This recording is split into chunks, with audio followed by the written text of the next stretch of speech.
ధన కంఠ రాజకీయ బలం ఉన్నవారికి ఇక్కడి రెవెన్యూ అధికారులు కోరింది తక్షణం అమలు చేస్తారు. పేదవాడు అరచి గొంతెండిపోతున్నా పట్టించుకోవడం లేదని సిపిఐ ఆధ్వర్యంలో గుడిసెలు వేసుకున్న వారు కన్నీళ్ల పర్యంతమవుతూ తాము పడుతున్న కష్టాలను ఏసీఎన్ ముందు తమ గోడును చెప్పుకున్నారు. కడప జిల్లా పోరుమావిళ్ల పట్టణంలోని రంగసముద్రం గ్రామ పొలంలో సర్వే నెంబర్ 1008లో దాదాపు 200 మంది 4 సంవత్సరాల క్రితం సిపిఐ ఆధ్వర్యంలో గుడిసెలు వేసుకుని నివాసం ఉంటున్నారు. రాత్రిళ్లు దీపాలు లేకపోయినా చీకట్లో విషపురుగులతో సహజీవనం సాగిస్తున్నారు. మేము నివాసం ఉన్నాము, ఈ స్థలంలో నివాసం ఉంటున్నాము, మాకు ఇక్కడ ఇంటి స్థలాలు ఇవ్వమని జిల్లా కలెక్టర్, జాయింట్ కలెక్టర్లకు, రాజంపేట ఆర్డీఓకు, తహసీల్దార్కు, ఎమ్మెల్యే జయరాములు, మాజీ ఎమ్మెల్యేలు విజయమ్మ, కమలమ్మల దృష్టికి తీసుకువచ్చి కుప్పల కొద్దీ దరఖాస్తులు అందించినప్పటికీ ఏ ఒక్కరికి మాపై కనికరం, జాలి లేకుండా తొలగిస్తామంటూ బెదిరింపులకు దిగి భయభ్రాంతులకు గురి చేస్తున్నారని వారు కన్నీరు పెట్టుకున్నారు. అబ్దుల్ ఖాదర్ అనే వ్యక్తి బినామీల పేర్లతో సొసైటీ నడుపుతున్నారని, ఇక్కడ ఒక్కరూ సొసైటీలో లేకపోయినా స్థానికంగా నివాసం ఉంటున్నారని తప్పుడు అఫిడవిట్లు కోర్టుకు చూపి రెవెన్యూ అధికారుల ద్వారా బెదిరిస్తున్నారన్నారు. మండలంలో ఎన్ని ప్రభుత్వ భూములు, సర్వే నెంబర్లుంటే వాటన్నిటిపై కోర్టులో రిట్ వేస్తే విచారించకుండా అతనికే రెవెన్యూ అధికారులు వత్తాసు పలుకుతున్నారన్నారు. ఒక వ్యక్తి కనబడిన సర్వే నెంబర్ను కోర్టులో వేస్తే మిగిలిన వారు ప్రజలు కారా అని ప్రశ్నించారు. ఎందుకంటే తహసీల్దార్ కార్యాలయంలో లక్షల కొద్ది డబ్బులు చేతులు మారడంతో పేదవానిపై కన్నెర్ర చేస్తున్నారన్నారు. మా గోడు పట్టించుకునేవారు లేరా? మా విన్నపాలపైన విచారణ చేసి అన్ని అర్హతలు కలిగిన వారికి ఇంటి పట్టాలు ఇప్పించాలని వారు కోరుతున్నారు. లేని పక్షంలో తహసీల్దార్ కార్యాలయ ఆవరణలోనే గుడిసెలు వేసి నిరసన చేపడతామన్నారు. రానున్న ఎన్నికలలో మా ఓట్లు రాజకీయ నాయకులకు అవసరం అనుకుంటే ఇంటి స్థలాలకు పట్టాలు ఇవ్వాలని రాజకీయ నాయకులను వారు హెచ్చరించారు. దీనిపై రాజకీయ నాయకులు, అధికారులు ఎలా స్పందిస్తారో వేచి చూద్దాం.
దాదాపు ఈ మధ్యకాలంలో మన సమావేశం కొద్దిగా సరిగ్గా జరగడం లేదు.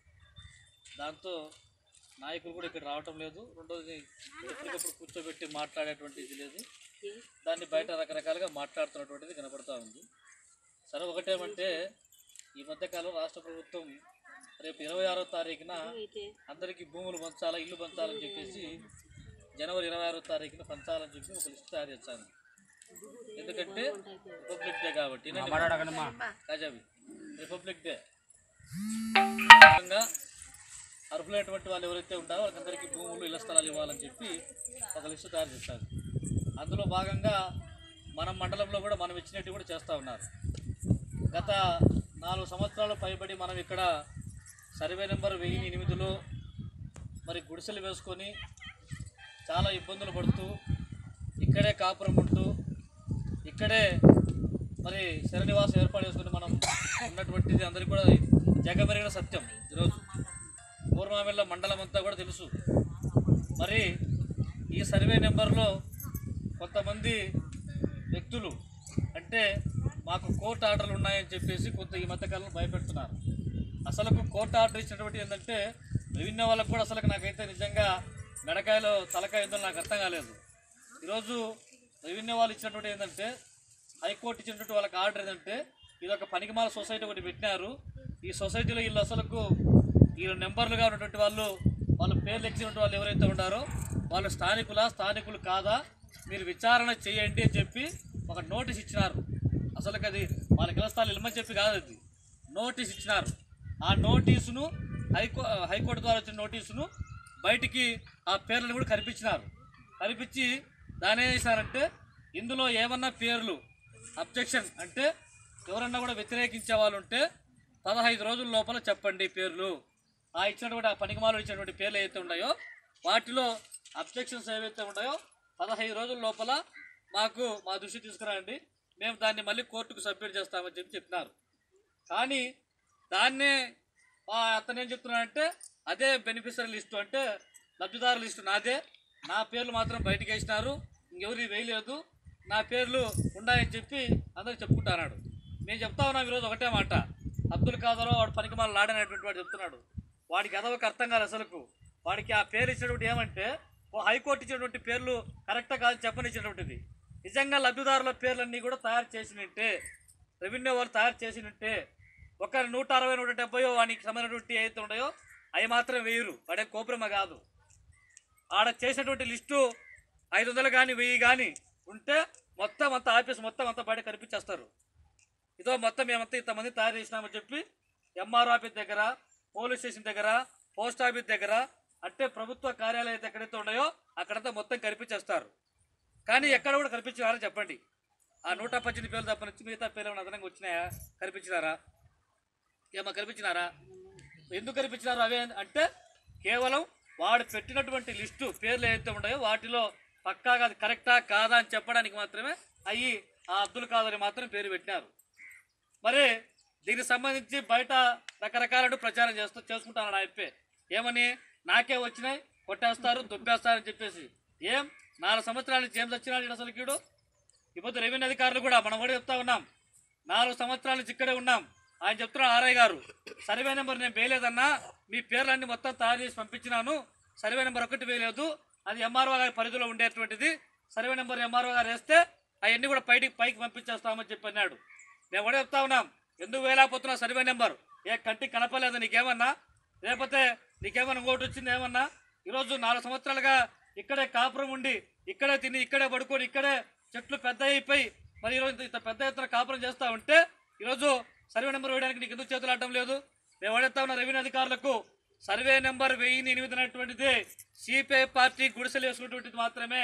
ఇక్కడ ఎవరికో సంబంధించిన వాడు చెప్తున్నాడు మా వాళ్ళ సంబంధించిన గుడిసెలు ఉన్నాయి, మేము అందుకే కోర్టుకి వేసినామని చెప్పి అంటా ఉన్నాడు.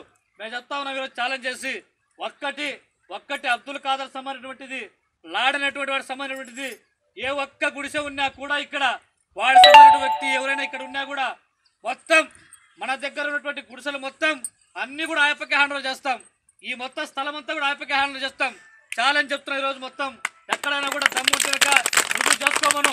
మా వాళ్ళు పలానా వాళ్ళు ఉన్నారు, పలానా మా ముస్లిం వాళ్ళు ఉన్నారు, లేదా పలానా వాళ్ళు ఉన్నారు, మేము పెట్టేటువంటి వాళ్ళు ఉన్నారు, ఆ గుడిసె ఉందని చెప్తే బహిరంగ బయటకు పోవడానికి సిద్ధంగా ఉన్నాం.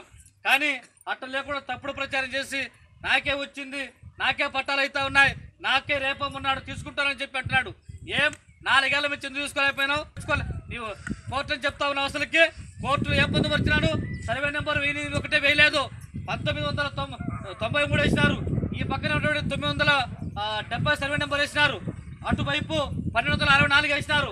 దాదాపు 4 సర్వే నెంబర్లు వేసినారు. 4 సర్వే నెంబర్లు పెట్టాడు అతను, ప్రతిపాదన పెట్టాడు. 4 సర్వే నెంబర్లో మాకు ఇక్కడ అన్ని కూడా ఖాళీలు ఉన్నాయి. ఈ 4 సర్వే నెంబర్లు ప్రభుత్వానికి సంబంధించినటువంటి నెంబర్లు.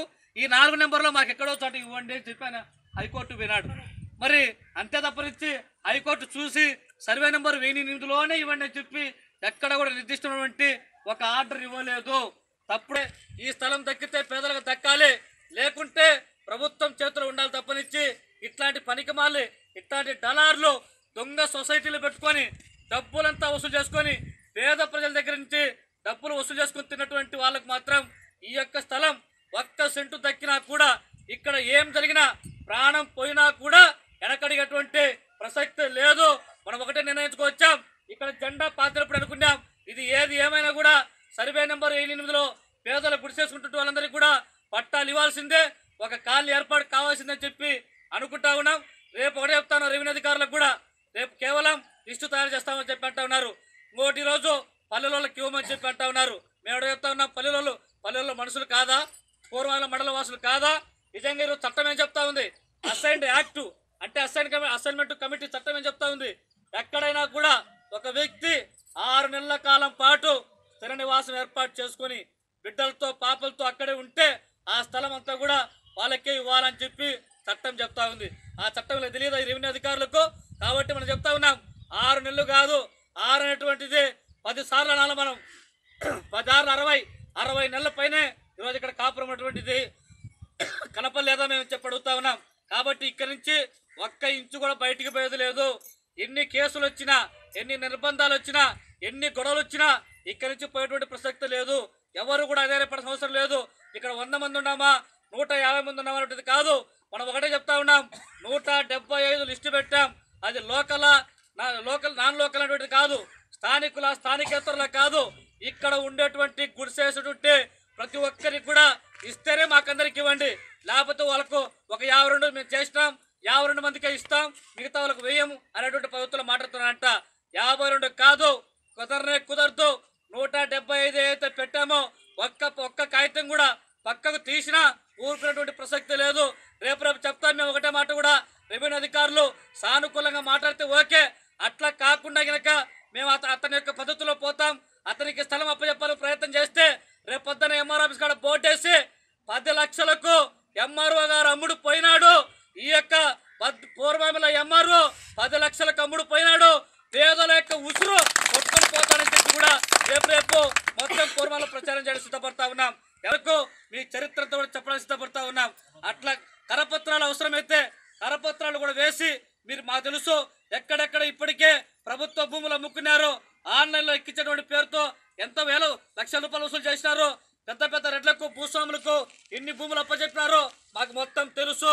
అనుకుంటున్నారేమో మీరేమన్నా పిల్లి పాలు తాగుతూ ఉండి ఎవరు చూలేదని చెప్పి అనుకుంటా ఉంటారు రెవెన్యూ అధికారులు. కానీ మాకు మొత్తం అంతా ఈ మండలం జరిగిన ప్రతి అంశం కూడా తెలుసు. కాబట్టి రేపు మా పేదలకు కనుక అన్యాయం జరిగితే మాత్రం ఈ యొక్క టెంట్లన్నీ కూడా అక్కడికి ఎంఆర్ ఆఫీస్ కానీ వేస్తాం. ఈ గుడిసెలను పీకేస్తాం అంటున్నారు. మేము పీక్కొని వెళ్ళకపోం. అవసరమైతే ఈ గుడిసెలు పీక్కొని వచ్చి ఎంఆర్ ఆఫీస్ ఖాళీగా ఉంది, ఆ ఎంఆర్ ఆఫీస్ ముందరనే గుడిసెలేసి నిరసన తెలియజేస్తామని చెప్పి కూడా హెచ్చరిక చేస్తా ఉన్నాం. మనకు తెలుసు మన పోరాటం నిజాయితీ ఉంది, మన పోరాటం నిబద్ధత ఉంది. మన పోరాటంలో ఇంతవరకు మనం కొనసాగినామంటే అంత ఆశామాసి కాదు. ఏదైనా మామూలుగా వస్తే కనుక ఒక 5 నెలలు 6 నెలలు తగిలించుకొని ఉండారంటే ఉండారు, ఏదో స్థలాన్ని అడ్డగించుకొని పోవచ్చు అని చెప్పి చాలా మంది వస్తారు. కానీ మన కడుపులో ఉంది కాబట్టి, మనం దక్కించుకోవాలనే ఉద్దేశం ఉంది కాబట్టి ఇన్ని సంవత్సరాల పాటు ఎదురు చూసినారు. మాట్లాడుతూ ఉన్నారు, వాళ్ళకు బుద్ధి చెప్పండి. మీకు చేతనైతే మీరు అంటున్నారు కదా, వేసి కువేస్తామని చెప్పి అంటున్నారు కదా, మీకు దమ్ము ధైర్యం ఉంటే ఒక్క ఇటుక బీకండి, లేకపోతే ఒక్క కట్టెపూల బీకండి, చూస్తామన్నటువంటి పద్ధతుల్లో హెచ్చరిక చేయండి, ఇబ్బంది లేదు. ఎంటైర్ పార్టీ మొత్తం బద్వేలు ఏరియా పార్టీ లేకపోతే కడప జిల్లా పార్టీ మొత్తం ఇక్కడికి వచ్చి నిలబడుతుంది. రాష్ట్ర చరిత్రలో కనీవిని ఎరిగినటువంటి రీతిలో మన ప్రాంతంలోనే భూపరాలు జరుగుతూ ఉన్నాయి. ఒకటి బద్వేలు, 2 పూర్వామిల. అందులో ప్రధానమైనటువంటి స్థానం పూర్వాలసమైనటువంటిది.